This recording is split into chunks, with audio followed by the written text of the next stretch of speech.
New this morning, we are working to learn more about a garage fire that broke out overnight. This is in North Minneapolis, led to a large police presence. Take a look here at the scene. This is at 47 Colfax Avenues North. According to the 911 dashboard online, fire crews responded about 1:15 this morning. There we could see crime lab and police were investigating. We have reached out to both Minneapolis police and fire departments for more information, and we'll be sure to update you just as soon as we learn more. Well, here we are, less than a week away from the great Minnesota get-together. You see that countdown clock, 6 days, 0 hours, 57 minutes. We are getting you ready, from the latest court battle to keeping alleged gang members away to a stretch of road reopening today to make it easier for you to get there. We got team coverage this morning. Let's get started with our Barrett Leon. This is big news when it comes to Highway 280, Barrett. Yeah, it really is. I mean, we haven't seen this stretch of highway open all summer, really. So this is just making it a whole lot easier to get to the state fair, because we can know that can be the most stressful part of the state fair. So Highway 280, both directions, between I-94 in St. Paul and Highway 36 and 35 in Roseville, back in business, at least for now. The area we know has been shut under construction.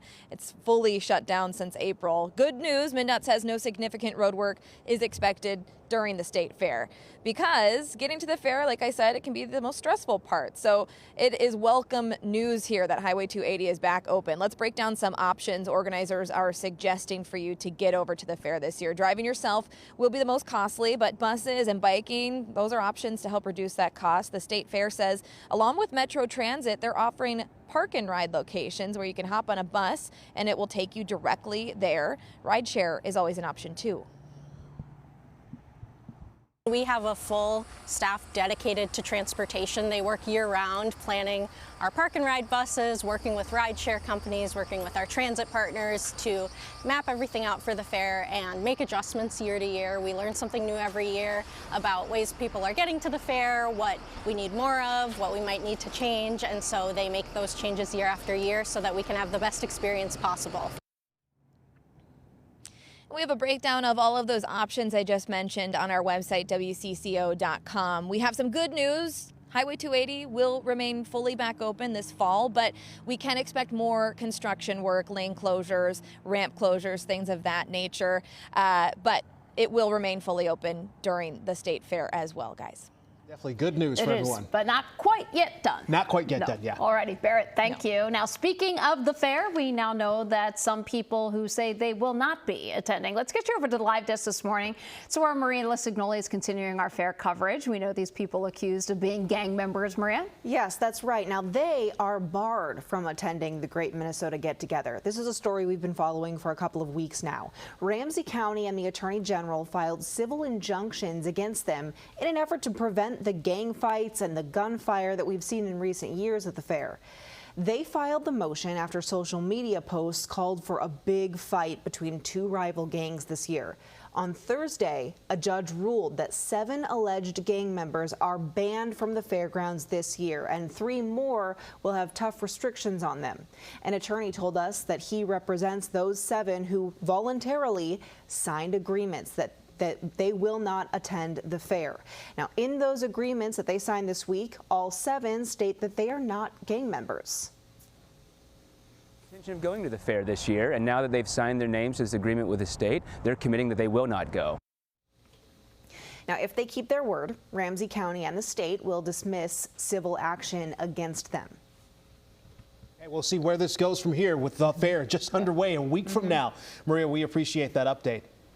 Well, this next gang member will spend decades behind bars for a deadly shooting at a popular park. A judge sent Marquez Hill Turnipseed to prison for 40 years for murdering a young mother during a drive-by shooting. This happened last summer during a birthday party at Boom Island Park in Minneapolis. Investigators say Hill Turnipseed tried to target rival gang members by spraying bullets into a cart from a car.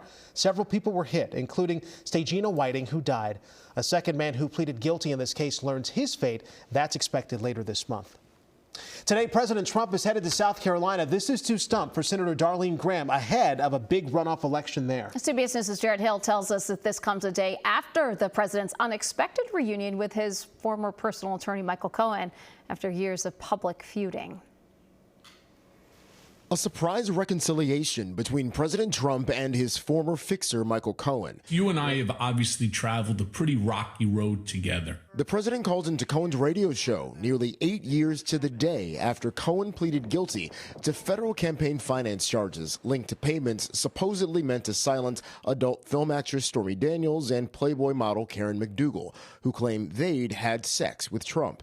The president has denied those allegations. Cohen served prison time and later testified against the president before Congress. I am ashamed of my weakness and my misplaced loyalty, of the things I did for Mr. Trump in an effort to protect and promote him.